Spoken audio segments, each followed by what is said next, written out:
फिर से आएंगे संस्कृत ग्रामर पे, संस्कृत क्लास 6 पे, यहाँ से शब्द रूपानी पे। और ये देखिए, तो ये देखिए ये प्रथमा विभक्ति का एक वचन है, ठीक है, प्रथमा विभक्ति का एक वचन है। तो हमने क्या इस्तेमाल किया वहाँ पे, वाक्य में प्रथमा विभक्ति को इस्तेमाल किया है। अभी तक हमने आपको रिवीजन में भी यही बताया था कि हमने प्रथमा विभक्ति को इस्तेमाल किया है, ठीक है। तो आते हैं अपने स्लाइड पे, देखिए तो ये क्या है, ये वाला इसको हम लिख सकते हैं प्रथमा विभक्ति। क्या लिख सकते हैं इसको, प्रथमा विभक्ति लिख सकते हैं। प्रथमा और विभक्ति, प्रथमा विभक्ति है, ठीक है, क्या है, प्रथमा विभक्ति है। तो और वचन, लिंग, ये जो है ये अपने अनुसार हम रखेंगे। क्या रखेंगे, अब मान लीजिए मेरा मन था वाक्य बनाने का कि बहुत सारे बालक पढ़ रहे हैं, तो क्या लिखते, बालकाः, बालकाः लिखते, बालकाः पठन्ति। अब मान लीजिए मेरा मन था कि नहीं लड़कियां पढ़ रही हैं, तो बालिकाः लिख देते। तो वो क्या है कि हम लाएंगे प्रथमा विभक्ति को, जो वचन होगा, जो लिंग होगा, वो अपनी ज़रूरत के अनुसार रखेंगे, ठीक है। ये देखा आपने सबूत के साथ। अब देखिए ये जो पुस्तकम है, पुस्तकम जो है ये कौन सा विभक्ति यहाँ पे मैंने यूज किया है, तो बालक पुस्तक को पढ़ता है, बालक पुस्तक को पढ़ता है। कैसे हुआ, तो अब मैं आपको दिखाता हूँ। चलते हैं वेबसाइट पे, चलते हैं यहाँ से नपुंसक लिंग के वर्ड पे। तो ये देखिए ये है नपुंसक लिंग। यहाँ पर आप देख सकते हैं पुस्तकम क्या है, पुष्पम, ये है पुष्पम, पुष्पम पुष्पे पुष्पानी, पुष्पम पुष्पे पुष्पानी। ऐसे ही चलता है किसका, पुस्तकम का भी। तो पुस्तकम पुस्तके पुस्तकानी, पुस्तकम पुस्तके पुस्तकानी, ऐसा ही चलेगा, कोई दिक्कत नहीं है। तो ये देखिए ये जो पुस्तकम है ये यहाँ से मैंने उठाया है, द्वितीय से उठाया है। क्यों, क्योंकि बालक पुस्तक को पढ़ता है, ना कि बालक पुस्तक ने पढ़ता है, ठीक है। कर्ता ने कर्म को, कर्ता ने कर्म को, तो बालक पुस्तक को पढ़ता है। तो हमने क्या उठाया, यहाँ से द्वितीय विभक्ति को उठाया है। आप पहला नहीं बोल सकते हैं क्योंकि वाक्य वैसा नहीं बन पाएगा। क्या प्रथमा का क्या होता है, प्रथमा का ने, कर्ता ने, कर्ता ने। तो बालक क्या बोलेंगे वाक्य में, बालक पुस्तक ने पढ़ता है, हो ही नहीं सकता है, बालक पुस्तक को पढ़ता है। तो जब भी को आया तो द्वितीय विभक्ति, द्वितीय विभक्ति यानी कि हमने साफ साफ अब यहाँ पर हम लिख सकते हैं, क्या लिख सकते हैं, अपने स्लाइड पे आते हैं और यहाँ पे हम इसको पुस्तकम को लिख सकते हैं कि ये द्वितीय विभक्ति है। दावे के साथ क्या लिख सकते हैं कि ये द्वितीय विभक्ति है। और अब मान लीजिए सेंटेंस जो है मेरा, हो सकता है कि हम बोलें कि बालक एक पुस्तक को पढ़ता है, उस बालक का मन, बालक 2 पुस्तक को पढ़ता होगा या 3 को पढ़ता होगा, 3 से ज़्यादा को पढ़ता होगा, ये समझ रहे हैं। तो या पुस्तक नहीं पढ़ता होगा, कोई ऐसी चीज़ मान लीजिए, कुछ भी सोच सकते हैं आप, कुछ भी सोच सकते हैं, किसी भी लिंग में भी जा सकते हैं। ऐसा जरूरी नहीं है कि ये नपुंसक लिंग ही वर्ड होगा। यहाँ पर कर्म हम किसी भी लिंग को भी कर्म बना सकते हैं, आगे के सेंटेंसेस में हम देखेंगे, आगे आपको बताएंगे। तो यहाँ से क्लियर ये हो गया कि जो कर्ता है, जो ये वाला जो कर्ता है, ये हमेशा प्रथमा विभक्ति में आ रहा है, और जो कर्म है ये हमेशा द्वितीय विभक्ति में आ रहा है। और जो पठती है, ये जो पठती है ये क्या किस में आ रहा है, यहाँ पर आप देखेंगे, मैं आपको दिखाता हूँ। पठती पर चल के देखते हैं वेबसाइट पे। तो ये देखिए हमने यहाँ से क्लास 8 में आए हैं, धातु रूपानी में आए हैं। यहाँ पर देखिए पार्ट 1 धातु रूपानी, परस्मय पदी, पठ।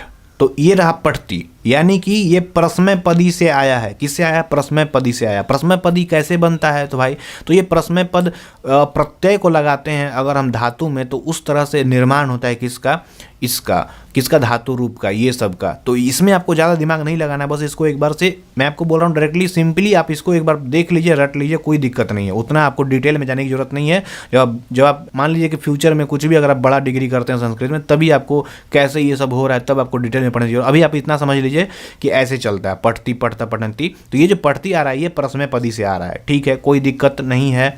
अगर हम बात करते हैं कि हंसना, या मैं आपको दिखाता हूँ नीचे चल के, यहाँ पे मैंने बहुत सारे यहाँ पे लिखा है, यहाँ पे बहुत सारे क्या लिखा है, क्रिया को लिखा है, धातु रूप को लिखा है, ताकि आपको कोई दिक्कत नहीं, यहाँ से आप आराम से आकर के पढ़ सकते हैं और देख सकते हैं। ये देखिए अब यहाँ पे एक चीज़ होता है आत्मनेपदी भी होता है, जैसे कि लभ, प्राप्त करना, ठीक है। यहाँ पे क्या है, होना, और भी चीज़ें क्या है, प्रसन्न होना। जैसे मान लीजिए बालक खुश होता है, बालक खुश होता है। अब देखिए इधर क्या है, सेव, बालक सेवा करता है। तो अगर हमको ऐसा वाक्य बनाना होता वहाँ पर कि बालक खुश होता है, तो यहाँ से हम क्या लिखते कि एक बालक था और बालक खुश होता है, तो यहाँ से क्या लिखते, मोदते। क्या लिखते, मोदते। तो यहाँ से हम क्या देख पा रहे हैं, अब चलते हैं स्लाइड पे। अब चलते हैं स्लाइड पे। तो यहाँ से हम क्या देख पा रहे हैं कि जो ये मेरा जो क्रिया है, ये जो क्रिया है, ये या तो परस्मय पदी में आ रहा है, या तो परस्मय पदी में हम इसका धातु रूप चला रहे हैं, या हम यहाँ पर आत्मनेपदी में भी चला सकते हैं। हम यहाँ पे आत्मनेपदी में भी चला सकते हैं, ठीक है, कोई दिक्कत नहीं है। तो यहाँ पर आप साफ साफ देख सकते हैं कि हम किस में चला रहे हैं, परस्मय पदी में भी चला सकते हैं, आत्मनेपदी में भी चला सकते हैं। डिपेंड करता है कि मेरा क्रिया कैसा है, प्राप्त करना है या हंसना है, प्रसन्न होना है, तो वो आत्मनेपदी हो सकता है, तो वो उसके लिए हम ये इसमें चलाएंगे क्योंकि उसका इसी तरह चलता है। अब खाली पढ़ना है, परस्मयपदी में चलता है, परस्मयपदी, तो हम इसमें चलाएंगे। कोई एक और धातु होता है जो कि दोनों होता है, ये दोनों होता है, उसको बोलते हैं उभयपदी, तो उसके लिए ज़रूरत के हिसाब से हम यूज कर लेंगे, ठीक है।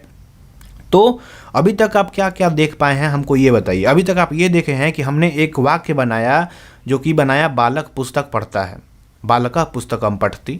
तो जो कर्ता है ये प्रथमा विभक्ति हो रहा है, जो ये कर्म है पुस्तकम ये द्वितीय विभक्ति हो रहा है, और जो ये क्रिया है ये परस्मयपदी आ रहा है, ये आत्मनेपदी आ रहा है। साथ में हम यहाँ पर देख पा रहे हैं कि वाक्य जो है यहाँ पे हम क्या बना रहे हैं, बालक हंसता है, बालक हंसता है, यानी कि अकर्मक भी बना रहे हैं और सकर्मक भी बना रहे हैं।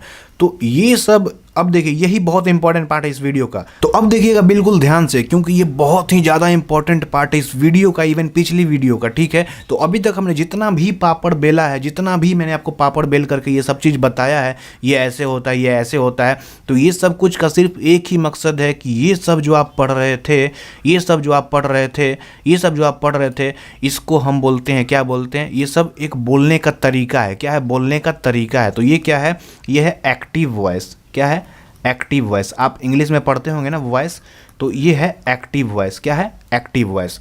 जैसे कि बालक पुस्तक पढ़ता है, एक्टिव वॉइस। पैसिव वॉइस भी एक होता है, तो हम बाद में देखेंगे। तो इसी एक्टिव वॉइस को संस्कृत में क्या बोलते हैं, इसी एक्टिव वॉइस को संस्कृत में क्या बोलते हैं, इसको बोलते हैं कर्तृवाच्य। क्या बोलते हैं, कर्तृवाच्य, ठीक है। तो ये जो है कर्तृवाच्य है। तो यहाँ से अब मैं आपको बताऊंगा, ये सब कुछ संस्कृत पढ़ाने का यही एक तरीका है जो कि आप सही से बच्चों को समझा सकते हैं, जो कि है वाच्य। तो अभी तक हमने क्लास 6 से लेकर 7 तक जो भी आप पढ़ रहे हैं, जो भी मैंने पिछली वीडियो में भी बताया है, वो सब कुछ कर्तृवाच्य में था। जिसमें क्या है, जिसमें खास क्या था कि जो कर्ता होता है, एक क्रिया होता है वाक्य बनाने के लिए, तो जरूरी नहीं है कि कर्म वहाँ पर हो, वहाँ पर बालक हंसता है ऐसा भी हो सकता है। तो सेंटेंस हमारा मिनिमम कर्ता और क्रिया पे भी बन सकता है, तो उसको हम बोलते हैं अकर्मक क्रिया। और वहाँ पर जो मेरा सेंटेंस बन रहा है, तो वहाँ पर क्या होता है ये देख सकते हैं, इस तरह की चीज़ें होती हैं। उसके बाद एक सेंटेंस बना था कर्म के साथ में, इसके बाद इसको सकर्मक बोलते हैं। उसके बाद क्या होता है, यहाँ पर जो कर्ता है ये प्रथमा व्यक्ति में होता है। मैंने आपको बताया है हमेशा से, अभी तक यही हम रटवाते आ रहे हैं, आपको समझाते आ रहे हैं कि कभी भी कर्ता को लाना है तो प्रथमा व्यक्ति को उठा करके लेके चले आओ, ठीक है। और वचन, लिंग और जो भी चीज़ें हैं उसको हम अपने ज़रूरत के अनुसार से सेट करेंगे। यहाँ पर क्या है, जो कर्म है, जो पुस्तकम है, इसको भी द्वितीय विभक्ति से ही उठा करके लाना है। और यहाँ पे जो वचन, लिंग है, ये सब कुछ हम अपने ही अनुसार सेट करेंगे कि हमको कैसा ज़रूरत है सेंटेंस में।